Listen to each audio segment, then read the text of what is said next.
comment I get plenty here on YouTube is that I would make perfect trad wife material. Well, not quite me, the me that you see right now, who is obviously gay, a lesbian, and not trad wife material, but rather the traumatized, insecure, fearful, nervous, obedient girl who was raised in a cult.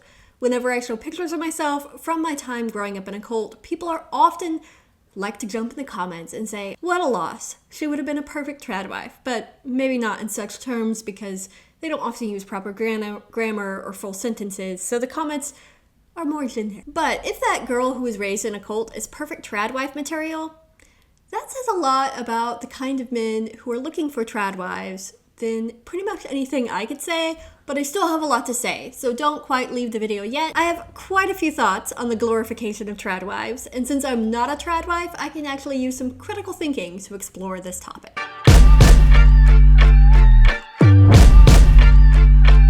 The Kent State gun girl. Caitlin Bennett. She went viral for bringing a weapon to her graduation at Kent State and posing for graduation pictures with her cap and gown and her weapon of choice. This was incredibly insensitive because Kent State is the site of the 1970 Kent State Massacre, in which armed members of the Ohio National Guard fired on peaceful protesters who were unarmed. 4 students died and 9 others were wounded. Glorifying military-style weapons on Kent State campus is incredibly insensitive to the protesters who died and the trauma that is embedded in that campus community. Caitlin Bennett does not care about trauma. She does not care about being sensitive.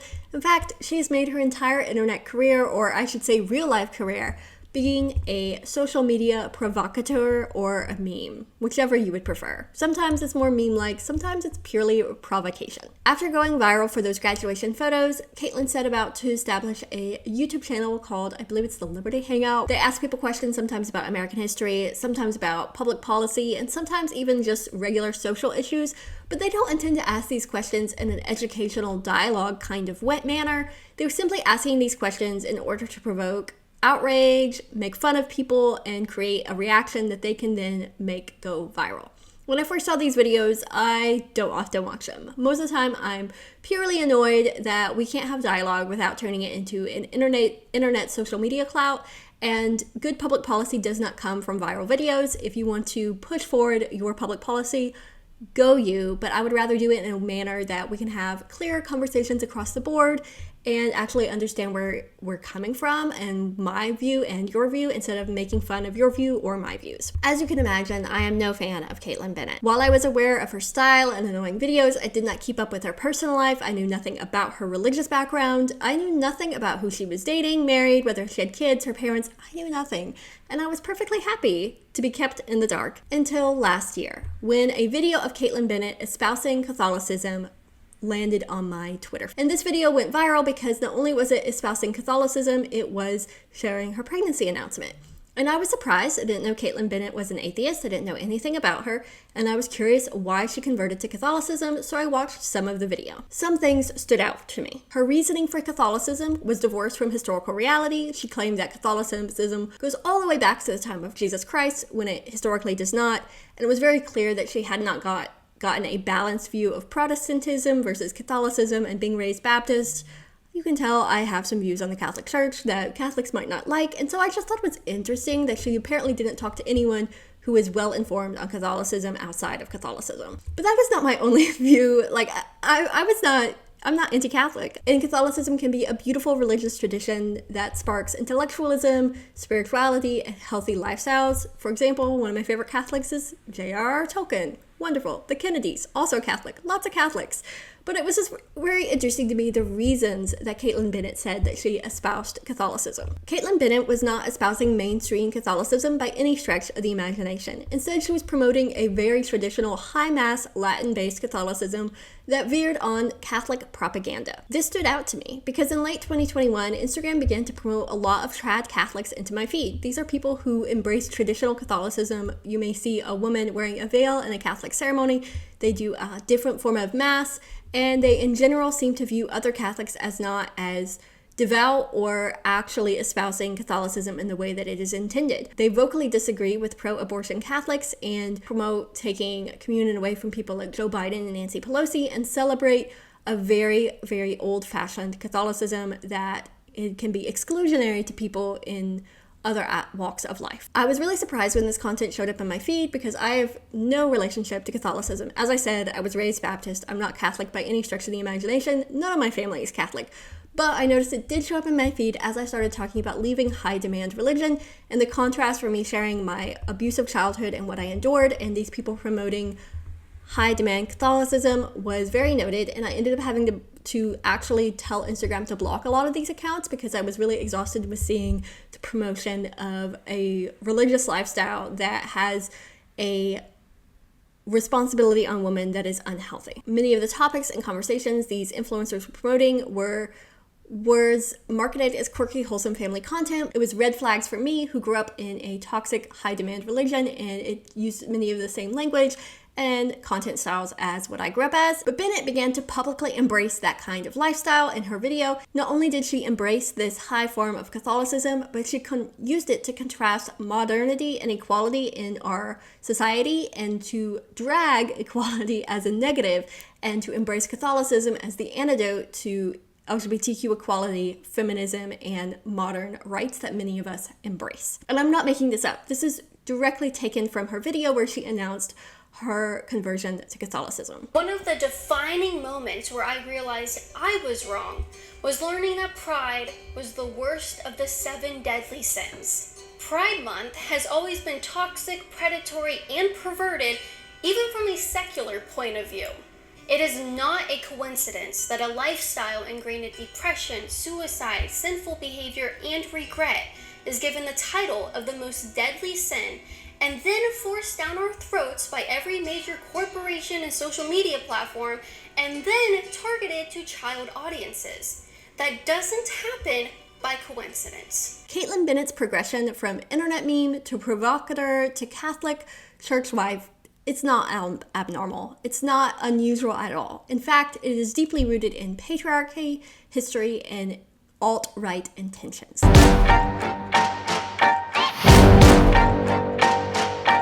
So to understand the history of the trad wife and the alt-right, we really need to talk about Republican motherhood. When I say Republican motherhood, you might be thinking of the Karen at a pro-Trump rally, but I'm not talking about actual party politics. I'm talking about the Republic. America is a democratic republic, and therefore people who pushed for the founding of America can be called Republicans. So Republican is divorced from the political party itself. It is a movement to create societies that exist centered on democratic values. So it is unfortunate that it's so intertwined with the Republican Party, but Republicans have existed throughout history divorced from American political parties. And the American Republic in its infancy needed an ideal. It needed a personhood, a persona that people could strive to be and give them something to work for and hope for and glorify. In other societies, you have royalty, you have religion. Those kind of mantras can bring people together and create a identity that brings your society together. America does not have royalty, and it also does not have a religion that can bring people together because it is supposed to be a a government separated from religion. So they couldn't promote a specific religious ideal, and they couldn't promote a royal family in order to bring our society together. So instead, they had to come up with another form of propaganda. Who is going to take that mantle? Who is going to be the mantle of propaganda for the American Republic?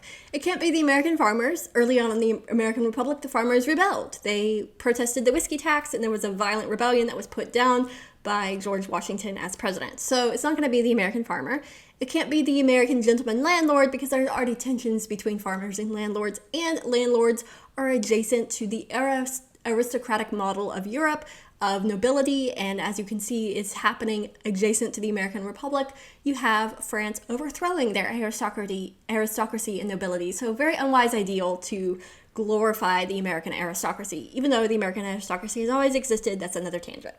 What about American businessmen? Can it be the American businessman? Well, not really, because the American businessman is connected to the slave trade and to mercantilism and to trade with Britain, and that is not a very well-loved person. Even though America liked to airbrush its relationship to slavery, they're not going to promote someone who was actually involved in the slave trade.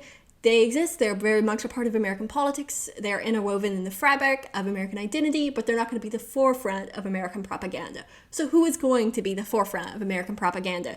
In many aspects, American politics turned to one person who they felt could be the unifier of Americans, the mother.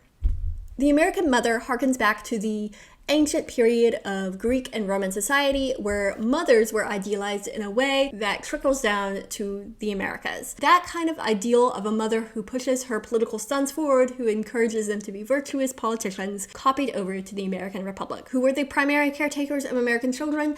American women. So the early American leaders believed if the American Republic were to succeed, women must be schooled in virtue so they could teach their children. This idea of the educated woman became enlightened Republican motherhood. On one hand, Republican motherhood elevated women. It gave them access to education that did not exist in old Europe and in many other parts of the world.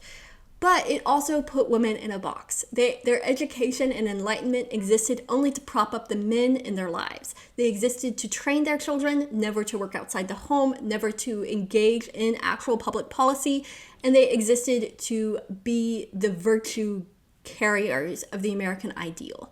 Men could squander their virtue, men could work outside the home, men could be the most terrible people imaginable, but women were not allowed to be sullied by certain lifestyle choices. They weren't allowed to have jobs and careers.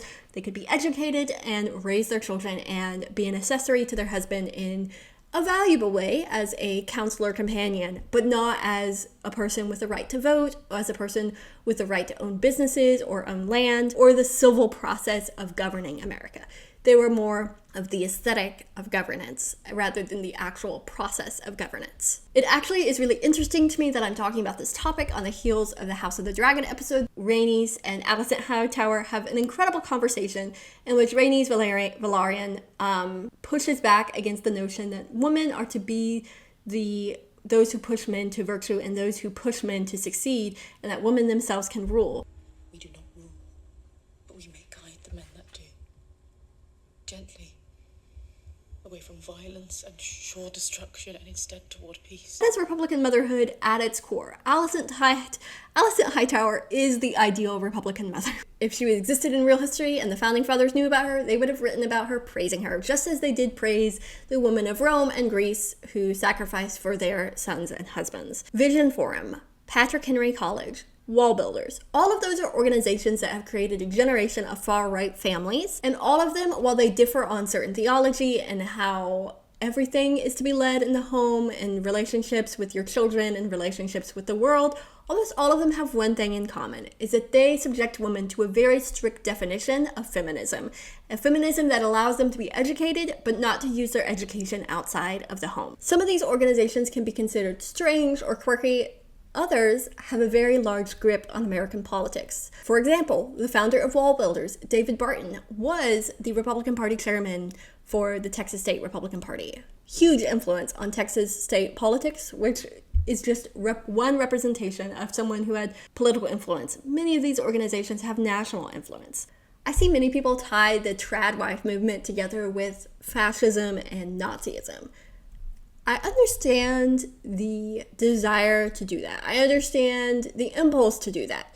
But you shouldn't have to do that. In fact, the trad wife movement has deep roots in American history. You don't need to turn to the Nazis to explain the danger of trad wife movements. The deification of American Republican women at the expense of equality for all has deep roots in American history. And to ignore that ignores vital lessons for us today. Throughout American history, men wanted educated wives, but they were never allowed to be too independent, too outspoken, too educated. Women were given clearly defined roles, and when they tried to live outside those roles, it threatened the American patriarchy. The very men who praised Republican women also sold those women slaves. They worked with those women to colonize the Americas. They worked with those women to create business monopolies and hoard wealth. Those women who accepted their role as Republican mothers, while they were harmed by the system, they also used that system to harm others. As society experiences upheaval, the imagery of traditional family seems to promise stability. The ideal family was propaganda that the Nazis exploited to radicalize Germany. They used the ideal family to push back against the liberalism or the liberalism of the 1920s, the upheaval of the Weimar Republic, as a promise to restore both traditional family values and the German economy and national identity. But that is the Nazis are not the only ones guilty of that. Let's be clear. The traditional family imagery is nearly always a reaction. In the 1950s, the traditional family became glorified as propaganda that the US government needed to push back against the rise of communism throughout the world and the rise of the civil rights movement here in the US. But this kind of traditional family imagery is built for only one type of family. LGBTQ people, people of color, working people, disabled family members, many types of people are not included in this kind of imagery, which is why for many of us who exist outside those supposedly traditional family values, the glorification and use of this imagery feels incredibly threatening. I do not feel safe around people who glorify the traditional family value because I feel excluded from those traditional family values. And just because something is traditional does not make it more correct or more right. Right now, traditional family values are glorified at the expense of those of us who exist outside the lines that those values clearly draw. Many of those traditional values actively harm women, they actively harm LGBTQ people, they actively harm people of color, and yet that is airbrushed over and ignored for the sake of pushing forward a narrative that we need those values in order to govern our society. But the far right is not stupid. They've spent decades carefully crafting a plan to push back on equal rights for all in order to promote a traditional kind of family that they see as the ideal. They've educated judges, they've created their own school systems, they've propped up politicians. Politics is always downstream of culture, so it is no surprise that they would migrate to our social media pages.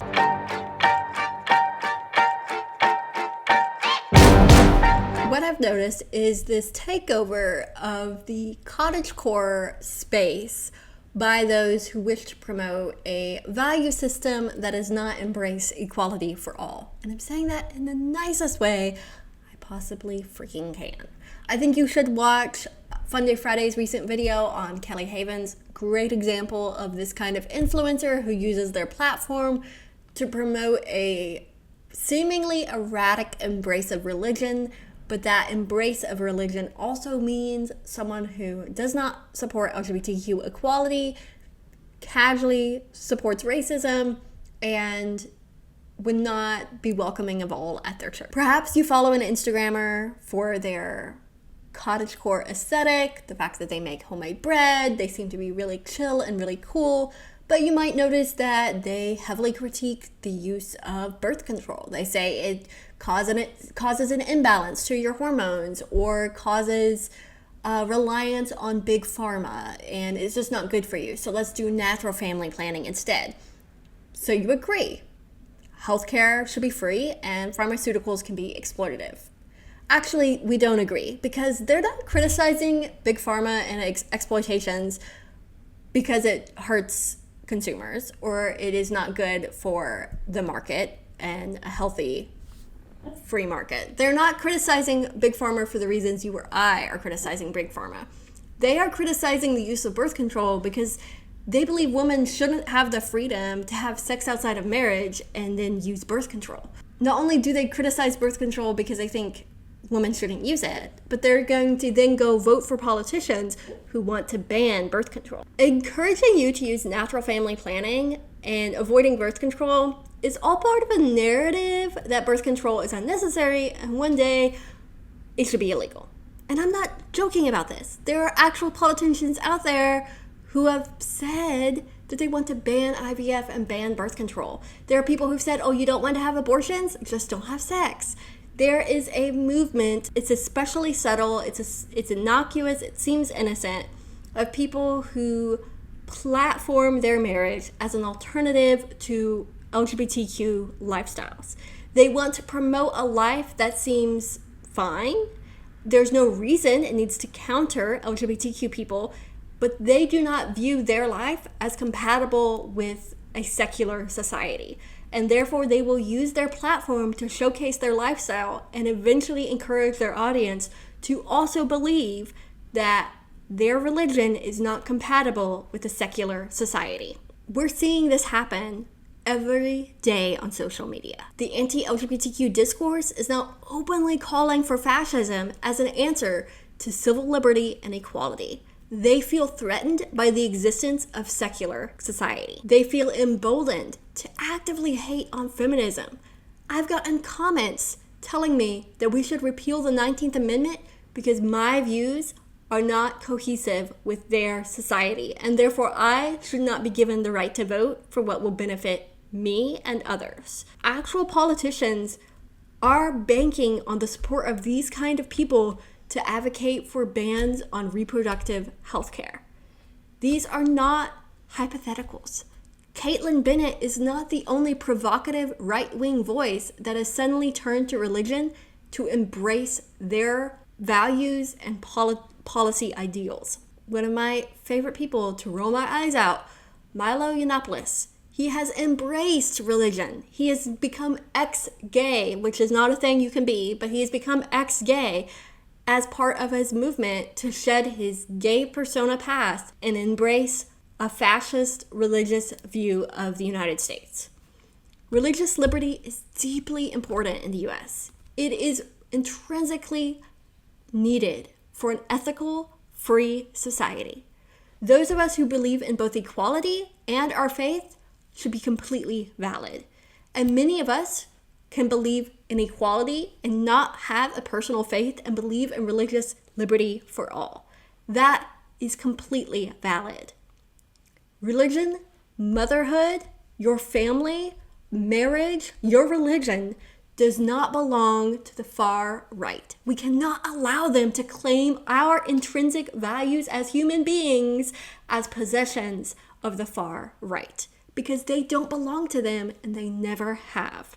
We should all have the right to exist freely and create the family and the lives we want for ourselves. Far-right influencers don't own cottagecore. Homemade bread isn't fascist. We gotta push back on the glorification of these traditional family influencers. We gotta push back on it.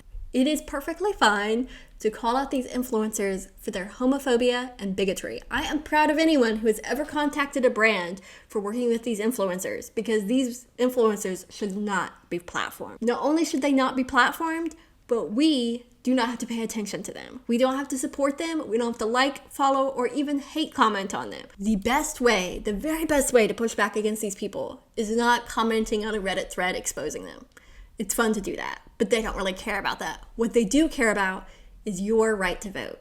They care if you go out and vote for policies that embrace equality, because that directly goes against what they want for the world. Find your local community and engage in your local community, because the best way to protect ourselves from fascism is to know our neighbors and to love our neighbors. That might not be the best way, but that's one way I protect myself from endless despair. Is I cannot despair when I love my neighbor, because I'm going to do everything I can to protect and love my neighbor. Anyway, thanks for watching. Thanks to my patrons who are out there supporting me. I really appreciate y'all. I hope you liked this video. If you want to subscribe to my Patreon, that would be great. I post a lot of random thoughts over there, some writing, some personal coaching for social media, because that's something I enjoy doing. And I give early access to videos like this over on my Patreon, as well as longer little essays and personal anecdotes, I think is the word. Anecdotes, that's the word. If you're interested, please check out my Patreon. I so greatly appreciate it. And thanks for watching. Let me know what kind of content commentary you want next, and I might make a video on it. Really random, write a script, edit, all in the same hour, because I literally woke up this morning, decided to talk about this, and wrote the script, and then filmed it all in 5 hours. That's really breaking records for me. Yeah. Anyway, I would really like to film a vlog next instead of commentary on depressing topics like this. So we'll see what happens next. Thanks for watching. See y'all later. See ya.